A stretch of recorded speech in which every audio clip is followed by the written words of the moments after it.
मैं सुनील जी आपके पास आऊं। एक तो मैं मतलब मुझे अजीब कभी कभी लगता है, बाल बुद्धि तो बहुत पाया सा, बहुत ही मतलब निर्मल और बहुत ही अफेक्शनेट वो था, उसको मोदी जी ने गाली बना दिया। जैसे जय श्री राम कई जगह मतलब वो नारा है एक आक्रमण आक्रमण का। वो जय श्री राम जो जिससे आपके मन में शांति पहुंचती, ईश्वर को याद करते, कुछ दुख कष्ट दूर होते, जय श्री राम मतलब मारो इसको। अब मैं गाली तो नहीं दे सकता हूं, लेकिन मारो इसको, जय श्री राम का मतलब मारो इसको सामने। उसी तरह से बाल बुद्धि को मोदी जी ने कुछ मतलब जो जिस तरह से उन्होंने उसकी परिभाषित किया है, वो मेरे ख्याल में हर बालक के साथ उन्होंने जाति की है। सुनील जी मुझे एक चीज बता दीजिए, आपका आकलन क्या है? क्योंकि पीके पे मतलब सर्वसम्मति से मेरे दर्शकों का और मेरे आप लोगों का यह है कि भाई पीके पे टाइम बहुत व्यस्त किया जाए। तो मैं सुनील जी एक चीज और पूछ लूं, बीजेपी की अभी तक की फितरत देख के आपको क्या लगता है कि बीजेपी 240 से 272 पहुंचने की कोशिश करेगी या गठबंधन धर्म का निर्वाह करेगी? पहला पार्ट क्वेश्चन का ये है, और दूसरा वो बाल बुद्धि और बैल बुद्धि पे भी, अगर चूंकि अब चर्चा शुरू हो गई है तो आप भी जरा उस पर कर दिया, लेकिन पहले 240 से 272 पहुंचने की कोशिश करेगी? धन्यवाद आनंद जी। बीजेपी ने कब गठबंधन धर्म का पालन किया है, किसके साथ किया है, इतिहास के किस दौर में किया है, कभी बता दीजिए। ऐसा कौन सा राजनीतिक दल है जिसके सहारे उसने चलना शुरू किया हो और उसका पहुंचा पकड़ के खींच लिया उन्हें? किसी राजनीतिक दल का नाम बता दीजिए। महाराष्ट्र में शिवसेना के अलावा इनके पास कोई ताकत नहीं थी। बाला साहब ठाकरे को बड़े भाई कहते थे, आज शिवसेना का क्या हासिल कर दिया। अकाली दल को आप याद कर लीजिए, प्रकाश सिंह बादल का याद होगा आपको, उन्होंने पैर छुआ था, अपना राजनीतिक गुरु कहा था प्रकाश सिंह। आज अकाली दल की क्या स्थिति हो गई। अकाली दल के बंटवारे के लिए क्या क्या जतन नहीं किए जा रहे हैं। हरसिमरत कौर का मंत्रिमंडल से जो इस्तीफा हुआ, उसके बाद दोबारा एंट्री नहीं पा पाई।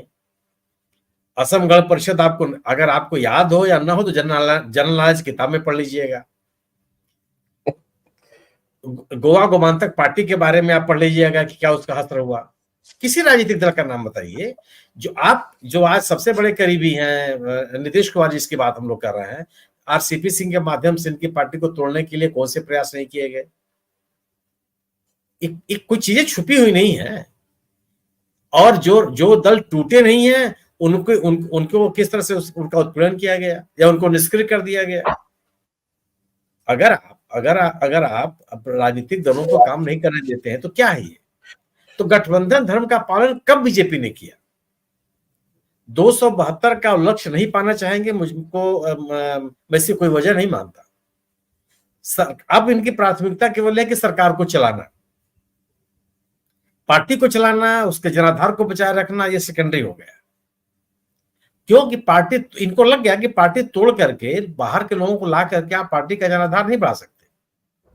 अगर पार्टी तोड़ करके पार्टियों को, अगर बीजेपी को मजबूत होना होता तो सबसे बड़ी पार्टी महाराष्ट्र में आज बीजेपी होती।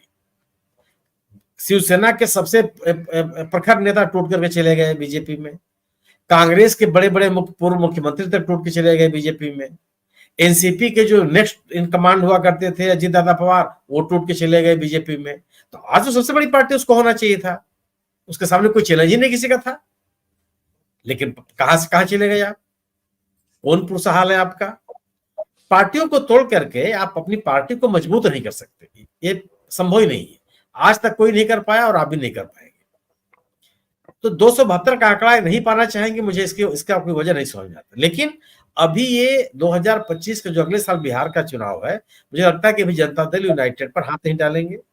और चूंकि आंध्र प्रदेश की इनको राजनीति करनी है और आंध्र प्रदेश में टीडीपी के अलावा कोई सहारा नहीं है, तो वो अभी टीडीपी को उन्होंने तोड़ दिया था पिछली बार, आप याद कीजिए ना। राज्यसभा के जो सदस्य थे उनको अपने में शामिल करा लिया था। कोई शोध का विषय थोड़ा है। उन्होंने जब मौका भी, जब टीडीपी कमजोर थे, उन्होंने तोड़ लिया। आज स्थिति यह है कि अगर आंध्र प्रदेश में या तेलंगाना में आपको राजनीति करनी है तो टीडीपी ही आपके लिए माध्यम है।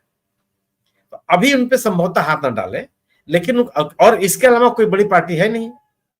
राजनीतिक स्वीकृति इनकी कितनी है, आप इससे अनुमान लगा लीजिए आप कि जितने निर्दलीय 7 चुनाव जीते हैं, कोई बीजेपी में जाने के लिए तैयार नहीं है।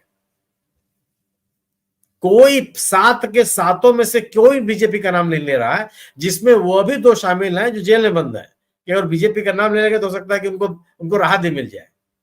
वो भी बीजेपी के साथ जाने के लिए तैयार नहीं है। इंजीनियर राशिद भी जाने के लिए तैयार नहीं है, जो पिछले कई सालों से जेल में है और शुद्ध रूप से मुकदमेबाजी के चक्कर में पड़े हुए हैं, पहले के विधायक रह चुके हैं, जिन्होंने उमर अब्दुल्ला को चुनाव हराया। सबसे पहले सतारा के सांसद, निर्दलीय सांसद पार्टी छोड़े, अरे निर्दलीय उम्मीदवार के रूप में उन्होंने कांग्रेस ज्वाइन कर लिया। तो जब आप किस स्वीकृति किस तरह की है, इसका अनुमान आप इसे लगा लीजिए।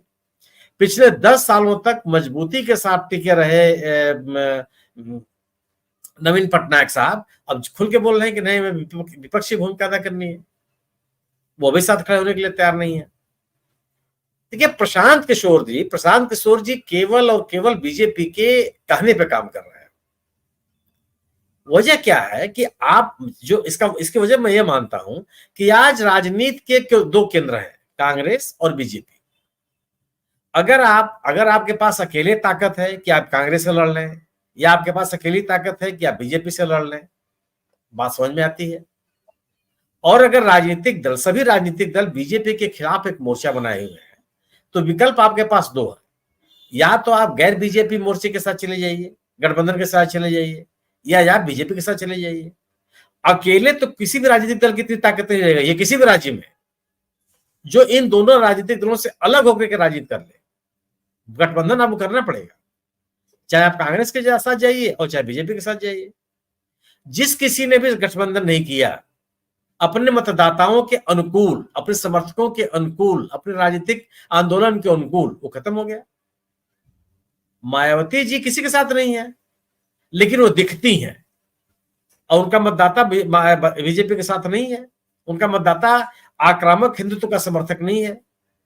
उन्होंने अपने मतदाताओं को सामाजिक सशक्तिकरण के आधार पर तैयार किया, उनका मतदाता उनका साथ छोड़ के चला गया। नवीन पटनायक साहब की निकटता बीजेपी, अगर आप बीजेपी के ही नजदीक आपको रहना है तो हम सीधे भी बीजेपी के साथ चले जाएंगे, आपके माध्यम क्या जरूरत है? उनके मतदाता उनको छोड़ के चले गए। आप मायावती जी, ममता जी अपने राज्य में लड़ रही हैं पश्चिम बंगाल में बीजेपी से, बीजेपी मजबूत ताकत है। लेकिन अगर उतनी ही ताकत के साथ सभी राजनीतिक दल लड़े, मतलब एक तरह का एक माहौल न बने कि गैर भाजपा एक गठबंधन है, वो तो आपको वो सफलता नहीं मिलती। तो यह स्थिति बनती। अब सवाल है कि अगर आपको बीजेपी से लड़ना है या कांग्रेस से लड़ना है। अगर बीजेपी से लड़ना है तो फिर तो आपको उस महागठबंधन में आना पड़ेगा, जिसमें कांग्रेस है, आरजेडी है, सभी कम्युनिस्ट पार्टियां हैं, सबके सब हैं। आप अपने स्वराज योजना के तहत लोगों से क्या बात कर रहे हैं? अगर आप ये कह रहे हैं कि ध्रुवीकरण की राजनीति ही समाज के लिए श्रेयस्कर है, कोई दिक्कत नहीं है, आप बीजेपी के साथ चले जाइए।